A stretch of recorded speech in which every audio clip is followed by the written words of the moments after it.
Pena Channel. Selamat berjumpa saudara. Kali ini saya mengajak Anda untuk belajar secara spesifik cara mengubah diri sendiri. Banyak orang menginginkan perubahan, namun mereka tidak tahu apa yang harus dirubah. Dan akhirnya mereka jalani hidup apa adanya. Sebagian orang mengetahui apa yang harus dirubah, namun tidak tahu cara bagaimana mengubahnya. Hidup ini sesungguhnya adalah hasil dari proses perubahan itu sendiri. Tidak ada batasan, posisi atau kedudukan, tua muda, pria wanita, semua wajib berubah. Berhenti berubah sama artinya Anda sudah berhenti hidup. Apakah Anda mau berubah dan telah menetapkan tekad untuk berubah? Ikuti langkah berikut ini. 1. Identifikasi masalahnya. Dengan mengidentifikasi masalah, Anda akan tahu apa yang mau dirubah dan mengetahui bagaimana cara merubahnya. Perubahan harus datang dari tekad Anda sendiri. Mulailah dengan mengidentifikasi kebiasaan-kebiasaan yang Anda miliki, entah itu kebiasaan yang baik maupun yang buruk. Kemudian nyatakan secara tepat apa yang Anda inginkan untuk dirubah. Tulislah secara tepat dalam kalimat yang jelas apa alasan mendasar yang membuat Anda menginginkan perubahan. 2. Lakukan afirmasi diri. Kita akan menjadi seperti apa yang kita pikirkan dan katakan tentang diri kita.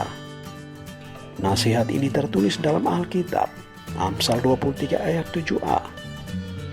Sebab seperti orang yang membuat perhitungan dalam dirinya sendiri, demikianlah ia. Buanglah afirmasi diri yang tidak realistis dan yang merendahkan diri Anda seperti, ya saya hanya begini apa adanya, saya hanya pemuda-pemudi yang biasa, saya hanya mahasiswa dan pekerja yang biasa saja, saya hanya kerjakan ini daripada tak ada kegiatan, dan seterusnya. Kita harus hentikan argumentasi diri yang tidak bermanfaat dan yang tidak berguna. Lakukan afirmasi positif yang realistis seperti ini. Saya adalah pribadi yang berharga dan bekerja keras. Saya pasti bisa mencapai tujuan. Jika orang lain bisa, saya yakin saya pasti bisa mengatasi rintangan. Saya akan membuktikan pada diri sendiri bahwa saya dapat memperbaiki hidup. 3. Visualisasi masa depan. Semua penciptaan dimulai dari alam pikiran sebelum menjadi nyata. Latihan mental dapat membantu Anda untuk membayangkan situasi yang berbeda di masa depan. Munculkan visualisasi abstrak dalam pikiran Anda atau ekspresi lebih konkret lewat renungan atau meditasi. Ini pula yang dapat melahirkan visi Anda, yaitu tentang gambaran mental di masa yang akan datang. 4. Siapkan diri menghadapi goncangan atau gangguan. Tantangan seperti bayangan yang selalu mengikuti Anda. Pilot akan memberitahu bahwa langit sedikit berawan. Kita akan mengalami sedikit goncangan. Anda harus beritahu diri Anda bahwa dalam perjalanan hidup ini pasti ada goncangan dan bersiaplah menghadapinya. Jalan untuk berubah akan dipenuhi dengan rintangan dan orang-orang yang berusaha menghambat Anda. Jangan kecut dan tawar hati. Sikap realistis adalah cara terbaik untuk menghadapi rintangan atau hambatan. 5. Belajar dari kegagalan. Kegagalan adalah kesempatan menjadi lebih unggul.